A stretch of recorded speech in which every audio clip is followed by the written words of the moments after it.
Subscribe करंतु आम channel को आउ प्रेस करंतु बेल आइकन को जहा द्वारा लेटेस्ट वीडियो नोटिफिकेशन आपण मानकु सर्वप्रथमे मिल जिवो।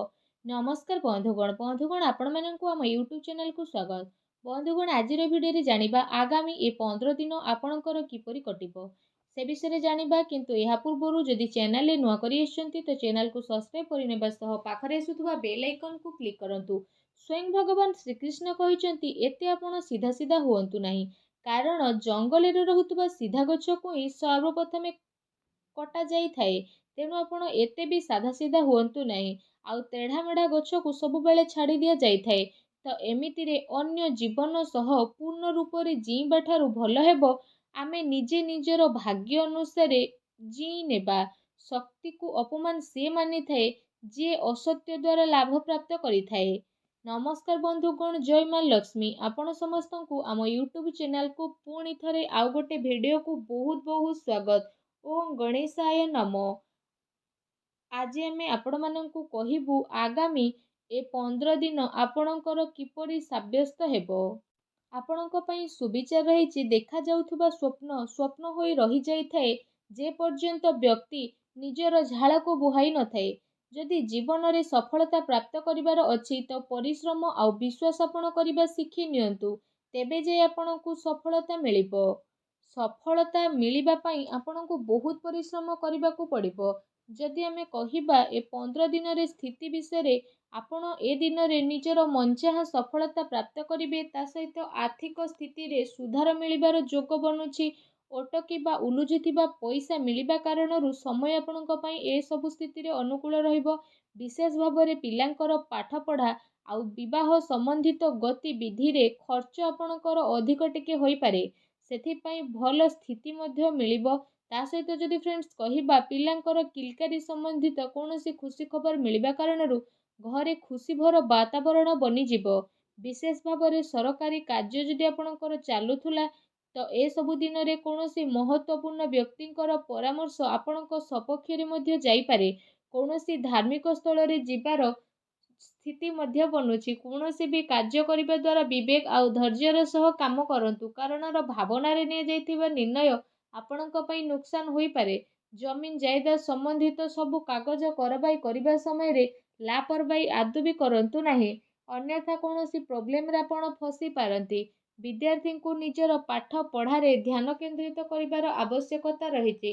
प्रॉपर्टी बिजनेस आपणकर फाइनल होई पारे, सावधान सह करंतु। ता सहित व्यवसायी पार्टी ए सबु अर्थात व्यापारिक गतिविधि आपणकर बहुत भल रहिबो। सरकारी चाकरी पेशा लोकंकु स्थान परिवर्तन संबंधित भल खबर मध्य मिलिबो। परिवार जनक सह भल समय को व्यतीत करिबारे आपणको बहुत ही खुशी अनुभव हेबो। प्रेम संबंध रे आपसिक सामंजस्यर स्थिति कारणरू आपणको खुशी अनुभव हेबो। ता सहित घरर कौनसी सदस्यको स्वास्थ्य को नहीं चिंता आपणकर बनी रहिबो, किंतु एहा द्वारा आपणकर स्वास्थ्य प्रति सजग रहिबार अति आवश्यकता रहिछि। किछि कथा इच्छा विरोधी हेबा कारणरू दुख आपणकर बनी रहिबो, किंतु निजको ए सबु कथारू बाहर करिबा आपणक पई आसान मध्य होई पारे। ए दिनर व्यवहार आपण भावनात्मक रूप रे न करी निजर काम करिबा पई आपण ट्राई करि नियंतु। जेते अधिक मानसिक चिंतारे आपण रहिबे सेते कार्य को आपण करि परिबे नाही। तेणु मन को शांत रखंतु। काम सिलसिला रे कौनसी व्यक्तिंक सह कथावार्ता करिबा समय रे शब्दर उल्लंघन करंतु नाही, नचेत परे प्रॉब्लम रे पड़ी पारंती। रिलेशनशिप सह जड़ित कथा स्पष्ट रूप रे सामना को आसीबो। एहार निर्णय नेबा आपणक पई आसान रहिबो। कौनसी काम को करिबा पूर्वरु ता सह जड़ित इनफॉरमेशन जानिबा पई ट्राई करंतु। एहा द्वारा बहुत भल स्थिति बनिबो। आपणकर सम्मान बढ़िबो। माता पितांकर वरिष्ठ लोकंकर मान सम्मान मध्य आपणकर बढ़िबार अति आवश्यकता रहिछि। ता सहित तांको आशीर्वाद और सहयोग मध्य आपणको प्राप्त हेबो। अन्य ठारो अधिक आशा करिबा द्वारा निजर कार्य प्रणाली रे विश्वास करिबार आवश्यकता रहिछि। व्यावसायिक स्थिति रे कौनसी प्रभावशाली व्यक्तिंकर मार्गदर्शन आपणको पई सहायकर साब्यस्त हेबो। कहार परामर्श रे आपण आदौ भी फसंतु नाही। चाकरी पेशा व्यक्ति को बहुत भल भाବରେ निजर काम को करिवे। एहा द्वारा अधिकारींकर लाभ आपणको मिलिबो। पति पत्नींक भितरे मधुरपूर्ण समय रहिबो। अविवाहित लोकंक पई भल संपर्क मध्य आसी पारे। ତଥା ପରିସ୍ଥିତିରେ ନିଜକୁ ସନ୍ତୁଳିତ ଓ ମଜବୁତ ବନେଇକି ରଖିବା ଆପଣଙ୍କର ଆବଶ୍ୟକ ବା ଭାବନାତ୍ମକ ପ୍ରଭାବରେ ଆସିକି ସ୍ଥିତି ଆପଣଙ୍କ ପାଇଁ ବହୁତ ଭଲ ରହିବ। ତା ସହିତ ଯଦି ବିଶେଷ ଭାବରେ କହିବା ଆପଣଙ୍କର ନିର୍ଣ୍ଣୟ ଭଲରେ ଠିକ୍ ରହିବ, କିନ୍ତୁ ଭୁଲ ବୁଝାମଣା ଉତ୍ପନ୍ନ ମଧ୍ୟ ହୋଇପାରେ। କାମ ଦ୍ୱାରା ଆପଣଙ୍କୁ ପରିବର୍ତ୍ତନ ମଧ୍ୟ ଆସିପାରେ। ତା ସହିତ ଯଦି କହିବା ପାର୍ଟନରସିପ୍ରୁ ଦୂରେଇ ରହିବା କାରଣରୁ ଏକାପଣ ମଧ୍ୟ ଆପଣ ଅନୁଭବ କରିପାରନ୍ତି। ଯଦି ମହିଳାଙ୍କ ବିଷୟରେ କହିବା, ମହିଳାଙ୍କ ପାଇଁ ସ୍ଥିତି ବହୁତ ଭଲ ରହିବ। ପ୍ରେମ ଜୀବନ ବିଷୟରେ ଯଦି କହିବା, ତ ପ୍ରେମ ଜୀବନର ସ୍ଥିତି ଏସବୁ ଦିନରେ ଆପଣଙ୍କ ସପକ୍ଷରେ ଯିବ। ଆଉ ଏ ସମୟରେ ଆପଣ ଆପଣଙ୍କର ସବୁ କାର୍ଯ୍ୟକୁ ପୁରା ସମ୍ମାନର ସହ ପୁରା କରିବେ, ଯେଉଁ କାରଣ ପାଇଁ ପାର୍ଟନର ଜଣେ ଆଉ ଜଣଙ୍କର ମହତ୍ତ୍ୱକୁ ବୁଝିପାରିବେ। ତା ସହିତ ଏସବୁ ସ୍ଥିତି ଆପଣଙ୍କର ଆହୁରି ଅଧିକ ମଜବୁତ ମଧ୍ୟ ବନିଯିବ। ଆପଣ ଆପଣଙ୍କର ଜୀବନସାଥୀଙ୍କ ପ୍ରେମର ସ୍ଥିତିକୁ ଅନୁଭବ ମଧ୍ୟ କରିପାରିବେ, ଯେଉଁ କାରଣ ପାଇଁ ଆପଣଙ୍କୁ ଦୁନିଆ ସାରାର ସବୁ ଜିନିଷକୁ ଭୁଲି ନିଜ ସାଥୀଙ୍କ ସହ ସମ୍ବନ୍ଧ ବନେଇ ରଖିବାର ଅବସର ମଧ୍ୟ ଏ ସମୟରେ ଆପଣଙ୍କୁ ପ୍ରାପ୍ତ ହେବ। ଆପଣ ଦୁଇ ଜଣଙ୍କ ଭିତରେ ଚାଲୁଥିବା ବିବାଦ ଖତମ ହେବାର ପୁରା ସମ୍ଭାବନା ମଧ୍ୟ ବନୁଅଛି। ତା ସହିତ ଯଦି କ୍ୟାରିୟର ବିଷୟରେ ଆଲୋଚନା କରିବା, ତ ଏ ସମୟରେ ବିଶେଷ ରୂପରେ ସେ ସବୁ ଲୋକଙ୍କ ପାଇଁ ଭଲ ବା ସଫଳତା ସହ ରହିବ ଯେଉଁମାନେ କୌଣସି ପ୍ରକାରର ଶିକ୍ଷା ବା ଲେଖନୀ କ୍ଷେତ୍ରରେ ଜଡ଼ିତ ଅଛନ୍ତି। ଶତ୍ରୁ, ଶୋଧକର୍ତ୍ତା, ପତ୍ରକାର, ଲେଖକ ଆଉ ଶିକ୍ଷା ସମ୍ବନ୍ଧିତ ଜଡ଼ିତ ବ୍ୟକ୍ତି ବିଶେଷଙ୍କୁ ଏସବୁ ଦିନରେ ବହୁତ ଅଧିକ ଆନନ୍ଦ ପ୍ରାପ୍ତ ହେବାର ଅତି ସଂକେତ ବନୁଅଛି।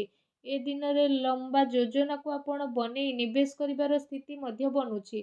ତା ସହିତ ଏସବୁ ଦିନରେ ଆପଣ ସେ ସବୁ ପ୍ରୟାସର ଲାଭ ପାଇବେ ଯେଉଁ ସବୁକୁ ଆପଣ ପାଇବାକୁ ଟ୍ରାଏ କରୁଥିଲେ ଆଉ ବହୁତ ଅପେକ୍ଷାରେ ମଧ୍ୟ ଆପଣ ରହିଥିଲେ। ଯଦି ଶରୀର ବିଷୟରେ କହିବା, ତ ବିଶେଷ ଭାବରେ ଶରୀରରେ ଆପଣଙ୍କର ସୁଧାରତା ଆସିବ। ପୁରୁଣା ବେମାରୀରୁ ଆପଣଙ୍କୁ ଛୁଟକାରା ଅନୁଭବ ହେବ, କିନ୍ତୁ ମଝିରେ ମଝିରେ ଆପଣଙ୍କୁ ଟିକେ ଟିକେ ପ୍ରୋବ୍ଲେମ୍ ଆସିପାରେ।